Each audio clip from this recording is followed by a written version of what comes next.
What's going on, everybody, and welcome back to another episode of Droptyne Outdoors Public Pursuit. Duck season is out. The depression has set in, and it's set in hard.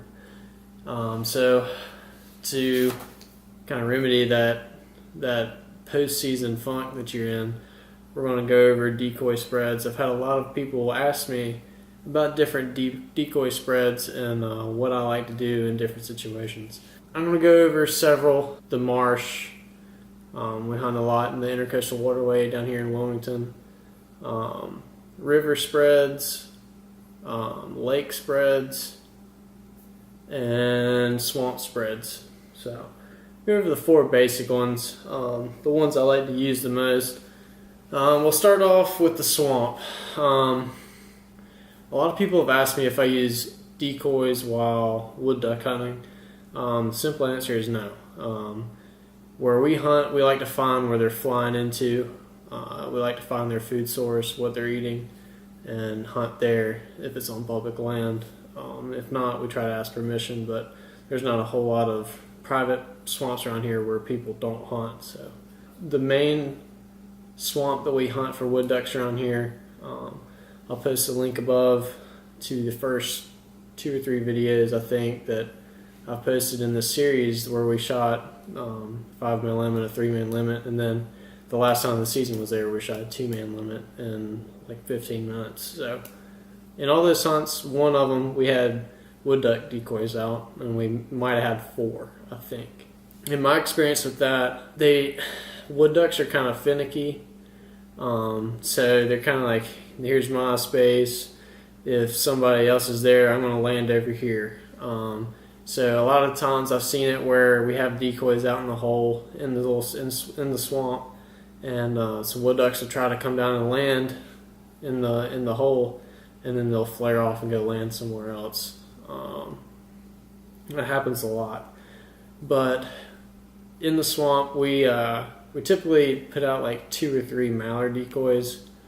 We usually have 2 or 3 groups of mallards come flying by us sometime during mid-morning, and they kind of help if they want to try to commit and come in.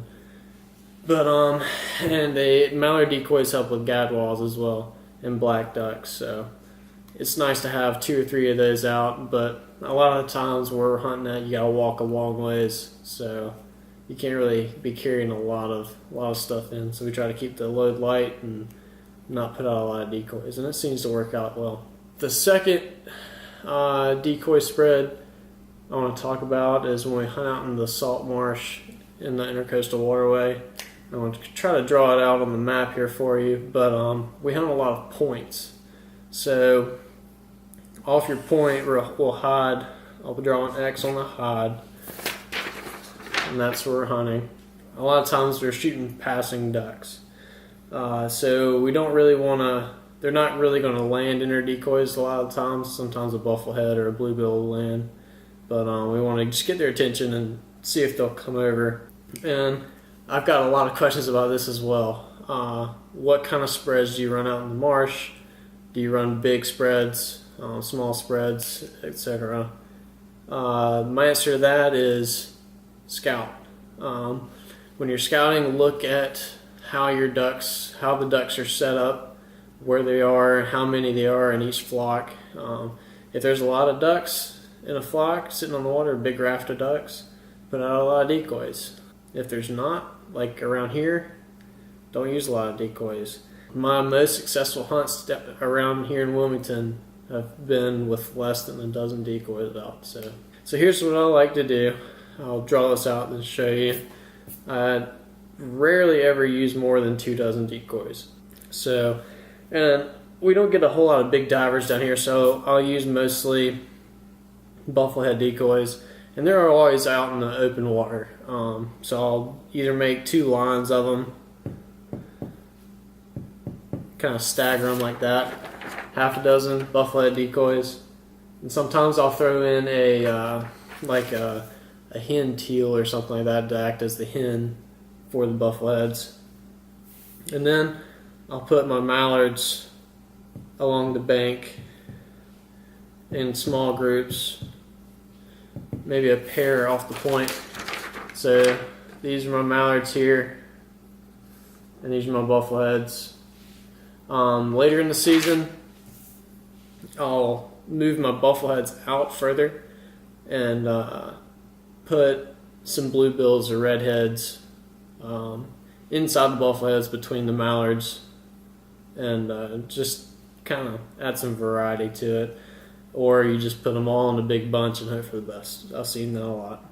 A lot of times around here, you only see groups of 2 to 3, maybe 4 or 5 buffleheads. So that's all you really need to put out, and they're gonna give you a look, and you can shoot them. So that is the marsh.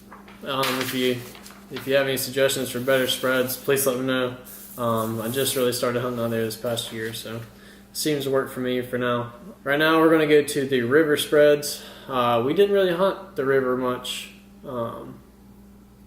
this season. We hunted down near the mouth of the Cape Fear a couple times, but we never really hunted the northeast Cape Fear River like we did last year. But so down there we hunt just on the bank near a well-known plantation. I can't really say the name of it, but that holds a lot of ducks. So we just shoot them passing going into there.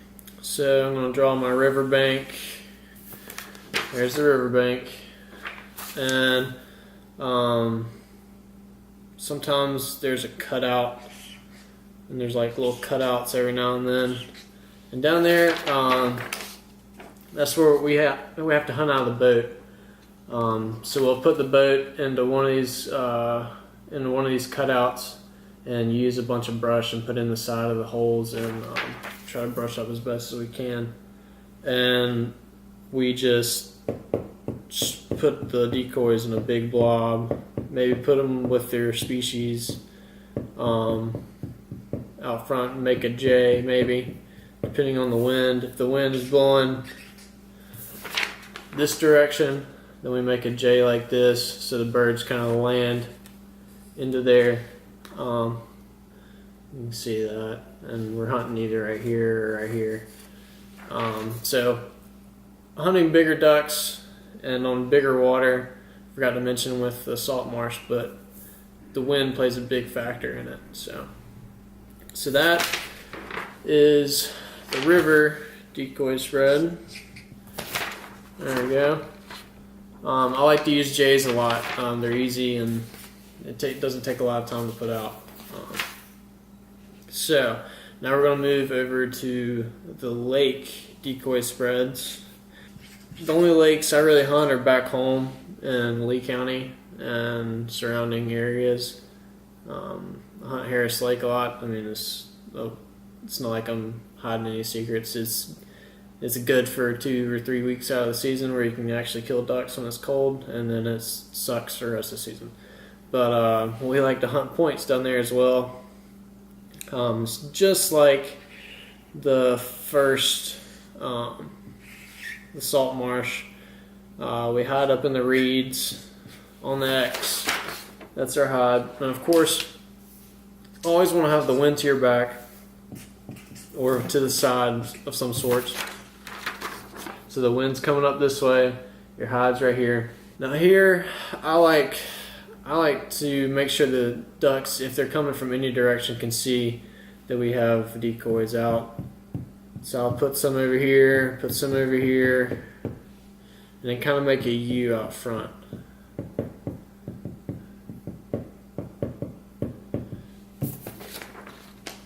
Just like that. And if your wind's variable, if it's changing directions all morning, that really helps as well, because sometimes the ducks will land in here or land in here and out here. So it really helps. It's a great decoy spread. I mean, everybody knows that your typical U-shaped decoy spread is one of the go-tos. So yeah, this is my lake decoy spread. In Harris Lake, there's quite a few redheads when it gets cold later in the season. You're going to get mallards and gadwalls and bluebills and buffleheads and just pretty much everything.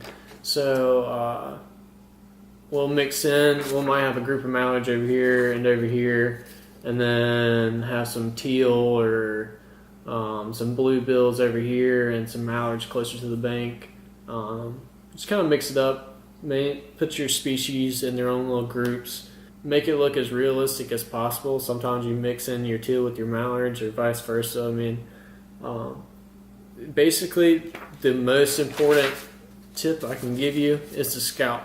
Scout your water, where you plan on hunting. Most of the time, my most successful hunts have come after a scouting trip, where I go to a bunch of bodies of water, check and see if there's ducks, see how they're coming in, and I'll go back and check 2 or 3 days in a row to get an idea of how they're coming into that hole and the best way to hunt it. And that's what you need to set up your decoys with. That's the information you need to set up your decoys and to have a successful hunt. I see people all the time asking on the internet, what's the best decoy spread for this and that, and maybe that's good for like geese and stuff, but hunting big public water where there's a variety of birds, it ranges from small groups of birds to big groups of birds.